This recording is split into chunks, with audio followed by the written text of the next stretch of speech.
امام ارشاد فرماتے ہیں میں نے سنا عمل باب امام کاظم علیہ السلام سے، امام کاظم نے سنا امام صادق علیہ السلام سے، امام صادق نے سنا امام باقر علیہ السلام سے، امام باقر علیہ السلام نے سنا امام زین العابدین علیہ السلام سے، امام زین العابدین علیہ السلام نے سنا امام مظلوم کربلا سے، امام مظلوم کربلا نے سنا امام حسن مجتبی سے، امام حسن مجتبی نے سنا امیر المومنین سے، امیر المؤمنین نے سنا علی پیغمبر اکرم سے۔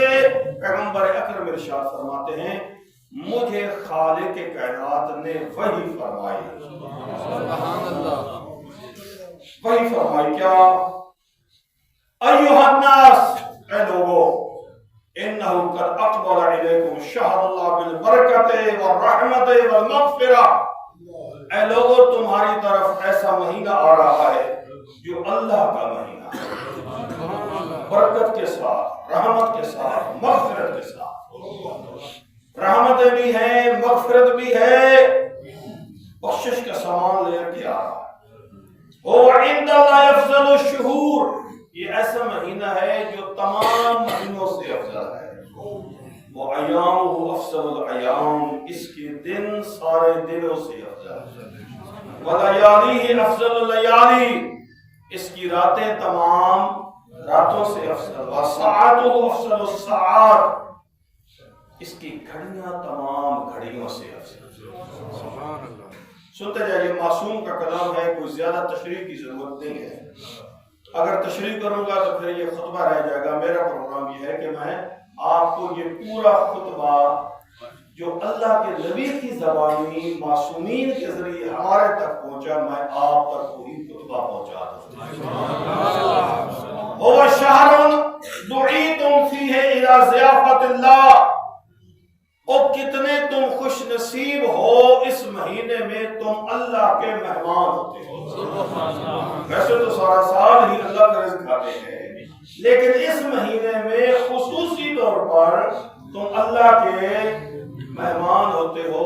اللہ اپنے مہمان کو بھوکا نہیں رکھتا، وہ اتنا دیتا ہے کہ بندے کا حساب و کتاب ہی اس سے پہر ہو جاتا ہے۔ وہ کہتا ہے میں نے تو سوچا بھی نہ تھا کہ اتنا اللہ نے دے دیا ہے۔ وَجُعِلْتُمْ فِيهِ مِنْ أَهْلِ كَرَامَةِ اللَّهِ، اس مہینے میں تم اللہ کی کرامت اور اس کی رحمت کے سائے میں ہوتے ہو۔ الفاظکم فی تسبیح، تم اتنے اس مہینے میں روزہ رکھ کر اتنے عظیم ہو جاتے ہو، تمہارے سانس تسبیح کا درجہ رکھتے ہیں۔ تم سانس لیتے ہو، ملائکہ تسبیح لیتے ہیں۔ سانس اپنے لیے لیتے ہو نہ، لوگ یہ تو مرو گے نا، اپنے لیے لیتے ہو۔ روزے دار سانس لیتا ہے، اللہ اس کو تسبیح دے دیتا ہے۔